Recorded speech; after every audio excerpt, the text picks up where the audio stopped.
അതോടൊപ്പം തന്നെ ഭക്ഷണം കഴിക്കുമ്പോൾ ഒരു ഗ്ലാസ് വെള്ളം കുടിക്കുമ്പോൾ നമ്മൾ അറിയാതെ നമ്മൾ ജസ്റ്റ് കുടിക്കും, അങ്ങ് കുടിക്കും, പക്ഷേ ശ്രദ്ധിച്ചാൽ ധാരാളം പ്രതിഫലം.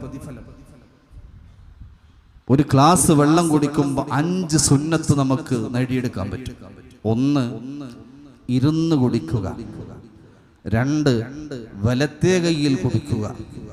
3, കുടിക്കുമ്പോൾ ബിസ്മി ചൊല്ലി കുടിക്കുക.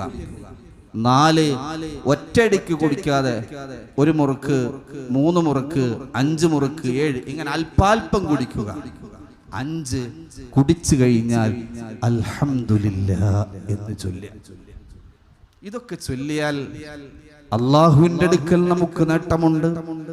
അതോടൊപ്പം തന്നെ ശാരീരികമായും നമുക്ക് ഗുണമുണ്ട്. ഒറ്റടിക്ക് വെള്ളം വലിച്ചു കുടിക്കുക എന്നത് ശരീരത്തിന് ദോഷം ചെയ്യുമെന്ന നൂറ്റാണ്ടുകൾക്ക് മുമ്പ് ഹബീബ് മുഹമ്മദ് മുസ്തഫ സല്ലല്ലാഹു അലൈഹി വസല്ലമ തങ്ങൾ നമ്മുടെ എല്ലാ അർത്ഥത്തിലും നമ്മൾ ജീവിക്കേണ്ട യാഥാർത്ഥ്യങ്ങളെ നമ്മുടെ ശരീരത്തിന്റെ പ്രൊട്ടക്ഷൻ നൽകിക്കൊണ്ടുള്ള ഓരോ കാര്യങ്ങൾ ശ്രദ്ധിക്കാൻ നമുക്ക് നബി തങ്ങൾ പഠിപ്പിച്ചു പോയിട്ടുണ്ട്.